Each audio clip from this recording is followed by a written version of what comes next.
आज हामी सबैजना मिलेर बनाउन जाँदैछौँ biggest momo in the world. के हामीले बनाएको मोमो दुनियाँकै सबैभन्दा ठुलो मोमो हुन्छ त?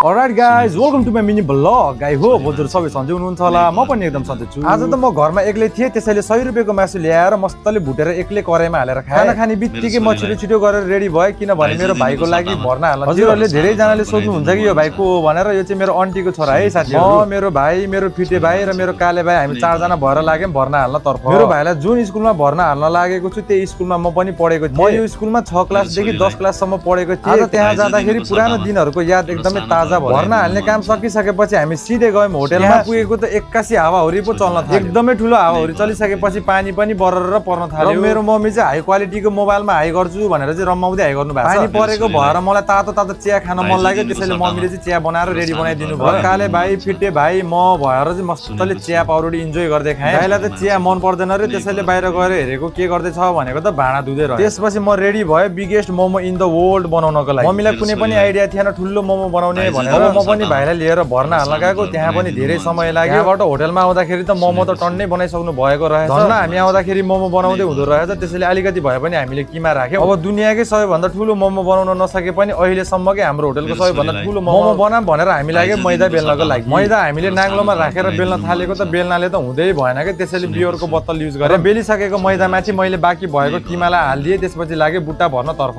सानो मोमोको बुट्टा त मैले मस्त तरिकाले भर्छु, तर ठुलो मोमोको बुट्टा त भर्न जान्दिनँ होला भनेको त ठुलो मोमोको बुट्टा पनि एकदमै दामी भयो। Biggest momo in the world नभए पनि मोमो चाहिँ निकै नै ठुलो भएको छ। दाइ त ग्यास बाल मैले मोमो बसाल्छु भनेको त डाइलो ढिलो गरेर मेरो त हातै पोलिरहेको, भने पानीको भाँडा निकै नै तातो रहेछ। मोमो निकै ठुलो भएको कारणले पाक्नलाई समय लाग्छ होला भनेर मम्मीले एकचोटि चाहिँ मोमो फर्काइदिनु भयो। यही मोमो फर्काउने क्रममा मोमो नै अलिकति फुटिराखे पछाडिबाट। मोमो पनि ठ्याक्कै आधी घण्टा पछि पाकिहाल्यो, त्यसैले मैले मोमोको भाँडामा थाल राखेर उल्टो बनाएर थालमा मोमोलाई खनाएँ। मोमो त पुक्क फुलिन्छ होला भनेको त पिज्जा जस्तो च्याप्टो पो भइदिरहेको, तर पनि केही छैन, चाखौँ न त कस्तो छ स्वाद भनेर चाहिँ हामीले लिएर गयौँ मोमोलाई भित्र। सबैभन्दा पहिला त मैले मोमोलाई बिस्तारै फुटाएँ, भित्रको किमालाई चाख्न थालेँ। बाहिरको मैदा त पाकेको छैन होला भनेर डर लाग्यो। न भित्रको किमा त मस्त तरिकाले पाकिसकेको रहेछ। अब मोमो मिठो नहुने त कुरै भएन, भित्रको सबै मसलाहरू मम्मीले नै हाल्नु भएको हो। मैले खाइसकेपछि फिटे भाइलाई पनि मोमो चाख्न लगाएर, फिटे भाइलाई त मोमो मिठो नलाग्यो त कुरै भयो। काले भाइले पनि मोमो नखाए पनि मोमोलाई चाहिँ फुल इन्जोय गर्दै सुन्यो है। मैले चाहिँ ठ्याक्कै गनेर 3 गाँस मात्र मोमो खाएँ, फिटे भाइले भने पुरै भाँडै भ्याए। यदि हजुरहरूलाई आजको फुल ब्लग हेर्न मन छ भने युट्युबमा जानु होला, युट्युब च्यानल नेम अजय पुनमगर छ। एकैछिनमा त फिटे भाइको बाबा पनि आउनु भयो, देख्न सक्नुहुन्छ फिटे भाइ र फिटे भाइको बाबा। सबै मिलेर घर फर्किँदै थियौँ, त्यतिकैमा हावाहुरी चल्न थाल्यो। काले साथीलाई नउडाओस् भनेर फिटे भाइ र म भएर समात्न थालेँ। त्यतिकैमा मेरी माया पनि कामबाट आए। पछाडिको ब्याकग्राउन्ड एकदमै राम्रो आयो भनेर चाहिँ मेरी मायाले भिडियो बनाऊँ एउटा भनेर भिडियो बनाउँदा बनाउँदै त्यतिकैमा चुप्पा पो खाइदिए। म त लाजले भुतु। आजलाई यति नै, अब भोलि भेट्छु अर्को मिनी ब्लगको साथमा। Bye bye. एउटा सानो घर बनाइदिनु मन छ